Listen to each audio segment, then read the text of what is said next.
This is Dina Clark inviting you to spend a moment with Dr. Konstantinos Doxiadis, the distinguished Athenian architect engineer, city and regional planner for the world. His organization, Doxiadis Associates, with headquarters facing the Acropolis, is one of the largest consulting firms in history. It has a $10 billion performance record and offers a staggering range of services from the economic to the aesthetic to countries on all of the Earth's continents. Dr. Doxiadis, you have coined a word which puts heart into the phrase city planning. Will you explain your term, ekistics? Ekistics is the science of human settlements, of cities, of villages. We speak of a science and not of an art, and we speak of human settlements in order to comprise cities, metropolis, the megalopolis which is coming, the world city which is coming, and not just the small city of the past. And what workers combine to cause ekistics? We have to look at our human settlements, at our cities, in every possible way.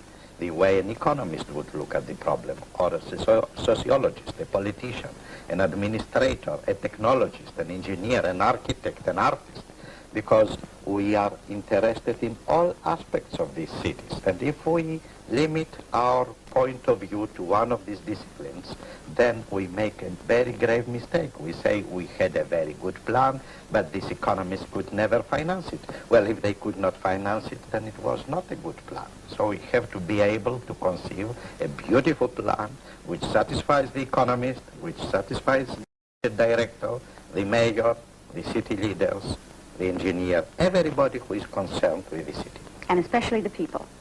The people for whom we are working. We'll hear more on the science of human settlements when we return to continue our moment with Dr. Konstantinos Doxiadis.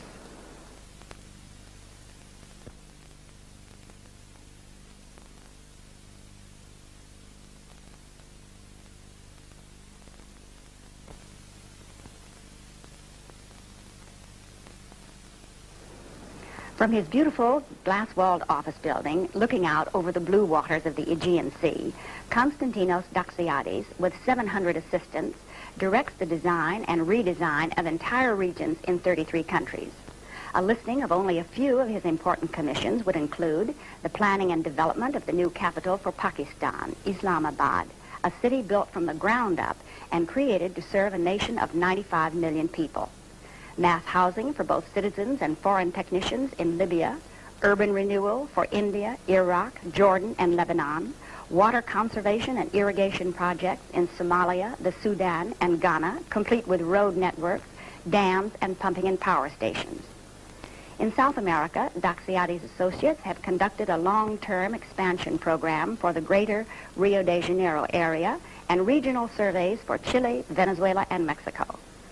In our own country, Dr. Doxiadis has prepared an economic forecast for the city of Detroit to the year 2000, complete combined private and public housing for middle and lower income families in Washington, D.C., an $11 million facelifting plan for downtown Miami Beach, and the Eastwick, Pennsylvania redevelopment area, a $350 million project involving 10,000 interracial housing units, plus cultural and industrial facilities, the largest single urban renewal project in the United States. I am honored to welcome a man who has faced the stern test of translating ideas into brick and mortar, Dr. Konstantinos Doxiadis. It's very nice of you to pay us this visit. I know you don't want to be called Dr. Doxiadis. You are so modest you want to be Mr., but I may make a mistake. Thank you for coming to the program. I'm very glad to be with you. Now, Mr. Doxiadis, about you, published in the National magazine last March, you are quoted in the lead sentence as saying, man's cities are killing him. Now, what weapons are the cities using to kill us? They are very big size. You see, our cities were always conceived for 100, 200, 300,000 people.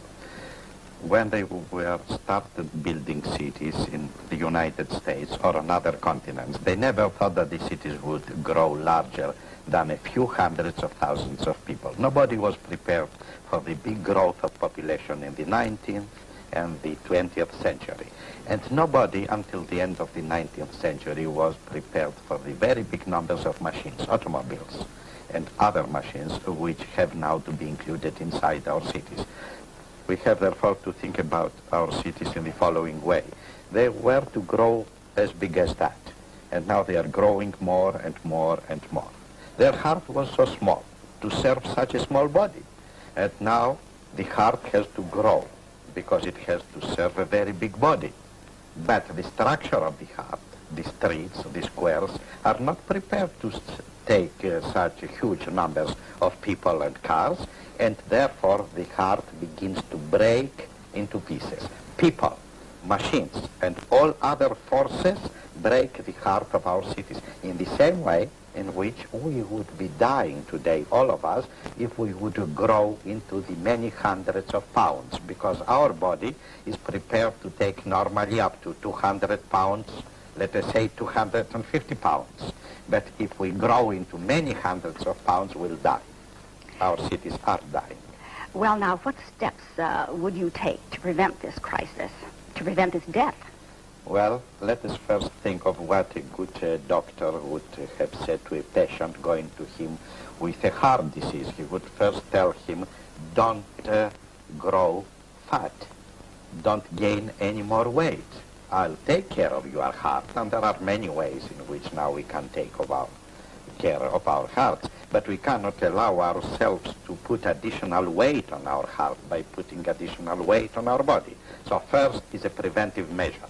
Let us stop the growth of our cities. Second, let us make an analysis of the situation. Can we face the situation by a cure, by decentralizing some functions, or do we need surgery? In the worst cases, in cities, as with people, we have to use surgery, a surgical operation to start cutting through. And this is what urban renewal does. But if we believe that with continuing urban renewal we can save our cities, we must think of a patient who has to have 2, 3, 5, 10 surgical operations. He will not survive them. Therefore, we need an overall policy of preventive, curative measures, and, if necessary, surgical operations. Do you think it's a good thing to prevent the growth of a city? Yes. On the other hand, if you ask me whether we can do that, I'll tell you no. Because our cities need to grow. They need more economic forces. They need more people. How can we tell the families which have more children, now you move out of the city, or you don't marry a girl which comes out of the city? You'll have to marry. You add one citizen, then you have children, you add more citizens, and more people are coming in. So you'll ask me now how I can combine my idea of the natural growth of the city, which is indispensable, with the necessity to control the growth. There is only one answer to that. If the heart of our city can stand the pressure of 1 million people, and we have to grow into 2 millions, we may have to take care of another heart, a second heart, a third heart, a fourth heart, a system of hearts. And do you think that those systems, that system of hearts, has to be specifically planned, and you must know exactly where each one is to go to relieve the pressure? Definitely so, because otherwise we are dealing with so many big forces that we kill our city in many ways. We contaminate the air. The Anti-Pollution Commissioner of New York made a statement about a month ago, people should not visit the Times Square in the middle of the day. The air is so contaminated. We pollute the water. We have so noisy cities that we don't want anymore to open our windows. So what do we achieve? We are leading ourselves towards an inhuman city, inhuman life. We don't allow our children to cross the streets. They are going to be killed. Our cities are not as safe as the countryside is. Exactly the opposite of what it was until the 19th century, when people came into cities to find safety. Now the central is not safe for man anymore. Now, Mr. Doxiadis, Los Angeles has long been an architectural problem. I think it was Frank Lloyd Wright who said it looked as though the United States had been tilted and everything movable had settled in Los Angeles.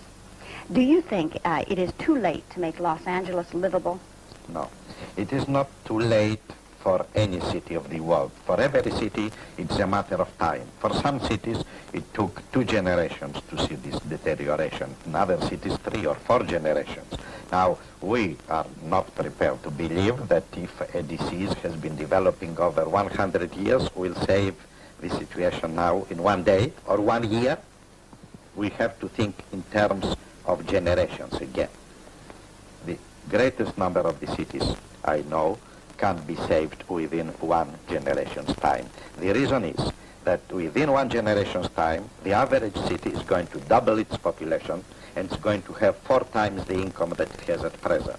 So it can take many measures which will work for the benefit of the citizens within a certain period of time. What is not feasible today, or what even is unreasonable today, is feasible within the next 5 years, and it's very easy within the next 20 years. This is what we have to add to our conception of cities, the dimension of time. In the same way in which we say, I cannot build a country home for my family now, I don't earn enough, but I'll do that in the next 10 years. I'll buy a lot in the next 3 years, and then I'll have my plans made, and gradually I'll build it, and when I am 51, I'll have my country home. I'll need it more then. In the same way, we must start thinking about our cities. We cannot save them today. Let us develop a program to have better cities for our own selves, for our children, for our grandchildren. Life magazine had a very interesting close-up on you, Mr. Doxiadis, in which they quoted your memory of a beautiful square in which you played in Athens. It was a devastating capsule description of what is happening all over the world today. Would you give us that description? Oh, yes, if I remember well, I was speaking about a small square in front of our home in the very central area of Athens. It was full of pine trees. It was surrounded by a very narrow path in which some people could walk. Just a horse-driven cart could pass. That was when I was 5. When I was 15, this narrow path had to be widened so that cars could go around at a slow speed. When I was 25, they had to cut down all the pine trees because in the middle they had only a very small place left, and they put a statue in the middle of the square. When I was 35, they had to take the statue away in order to let one highway to pass through. When I was 45, the statue was pushed to one corner of the square. Now, I'm not yet 55. When I'll be 55, I imagine there will be no statue, probably no people anymore in the square. But we can start all over again then, with a new square. Now, may I ask you to listen to a brief quote. The American man knows very well what he wants in a good car. He wants beauty, responsiveness, and reliability. And he knows what he wants in a good woman, something of the same. But ask him what he wants in a house, and he will tell you, if I can pay for it and my wife likes it, it's a good house. Does that sound familiar? For some people, yes. That is your own quote from Red Book magazine in 1966. You were very outspoken in that article, and you said, in the United States, you have plenty of know-how, but little of know-what. Now, I would like to know what a house must have to make it come up to the Doxiadis standard. This is of no importance at all, the Doxiadis standard. What is of importance is to satisfy the inhabitants of the house. Therefore, our conception about the city of the future tries to be such as to satisfy everybody. There are people who want to live in multi-story buildings. They don't have children. They have a business downtown. They prefer to walk to their office, and they prefer to live right in the heart of the city. Other people have young children. They want a garden to let them play. Therefore, they need to move somewhere out in the suburbs. We should never conceive the city of the future in the image of the ideal of the architect for his own life, because the architect, the planner, the engineer pass also through several stages in their lives. At times, they may like the one thing or the other. So I would not speak about the Doxiadis ideal, but I would speak about some human principles which I found of importance around the world, and especially in the United States. Such are, for example, most of the people need a garden of their own. Most of the people need a compound wall around the garden. Now, this is one of the fallacies. Some people say the American citizen does not want a compound wall. I have not found anyone who insists on that. On the contrary, when in one of our projects we let the people free to put or not compound walls, two-thirds of the people within the first 2 years had built compound walls. Therefore, we should not be in a hurry either to reach conclusions corresponding to our own wishes or to reach conclusions for the people without letting them express themselves. This is what we have to respect in the city, the rights of the average citizen to live in his own way, to have the house that he wants and not that the technical people want to give him. This is my most important principle.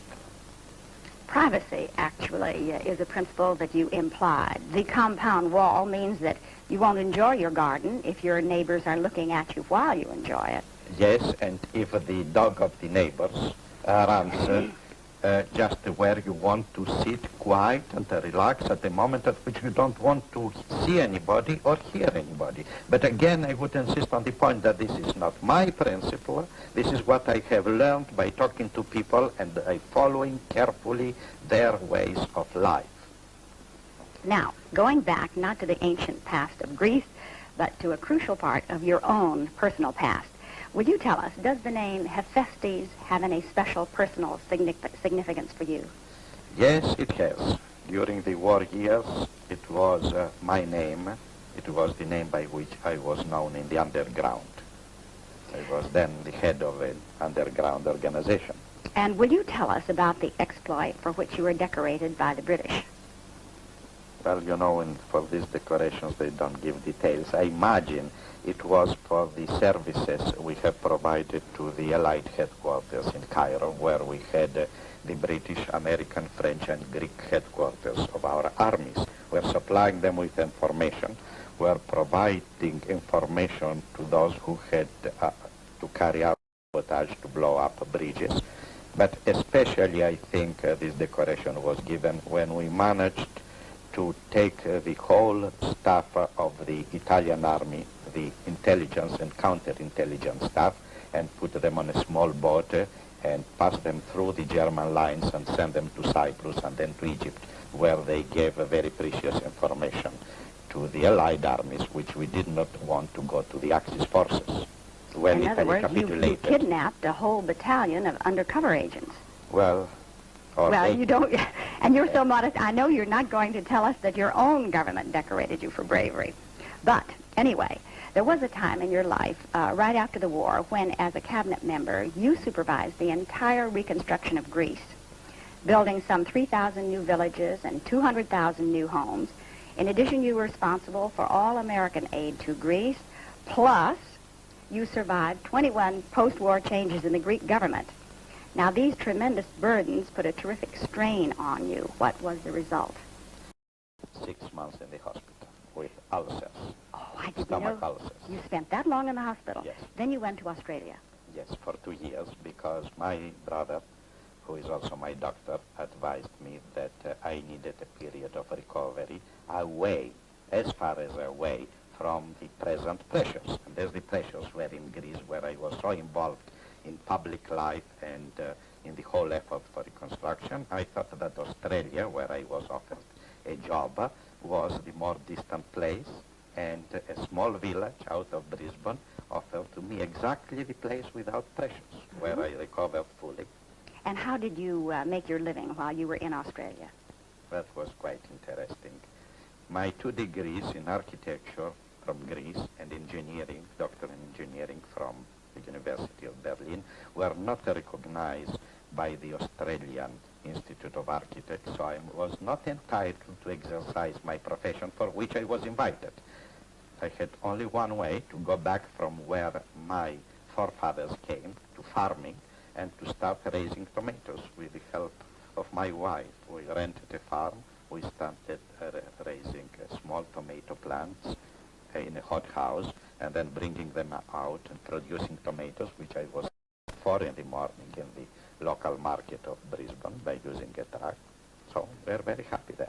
Well, you've earned your success. Now, we always want to know more about the man behind the blueprints. Will you tell us what your recreations are? What are your hobbies? Mostly swimming and sailing when I can afford it, which is during 5 or 6 months of the summer and the spring. During the winter, I have not enough time for organized sports because I travel so much.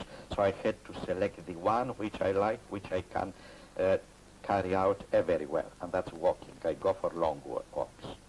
Now, you've told millions of others how to live. Will you tell us how you yourself live? I don't advise anyone to follow my way of life because at present it is very strenuous. I have to visit my patients. You see, sometimes they call me doctor of cities, but then I remind them that my patients don't come to my hospital. And even if they come, I could not trust the statements. The doctor has to see the patient by himself. So I have to travel in many parts of the world to sit with the people who are the leaders of the cities, to sit with the citizens who are concerned, because we are working for them, try to understand their problems, their desires, their goals, and then start serving not as their doctor, but as their servant. Because we have only one justification in building cities. That's to satisfy the citizens. And we cannot satisfy them unless we respect their wishes and we explain where these wishes lead. And if they want this type of plan corresponding to their wishes, then we are the technicians to provide it and the method for its implementation. In other words, for the good of the world, you have made yourself a nomad. Yes, in some way. Only when I am somewhere, I don't feel as a nomad. I like my home. I like my office. I like the place I stay in. So in this sense, I'm not eager to start traveling again as the nomad does. I am eager to stay where I am because I enjoy it. My profession, though, requires me to fly to the next place. Well, at any rate, we know you are a philosopher. Business Week magazine called you a new Greek oracle and quoted you as saying, "The planner must master his profession, then rise above it." You certainly have. Thank you so much for being with us. Thank you. We have been speaking with Dr. Konstantinos Doxiadis, the master builder whose vision, translated into solid, scientifically planned projects, is changing the face of the earth. A great philosopher once said that to accomplish anything in the world, one must think like a man of action and act like a man of thought. Doxiadis does both. His aim, the human community with man in control, is nothing less than that of Aristotle, who said, "The goal of the city is to make man happy and safe." This is Dina Clark. Thank you for spending this moment with us.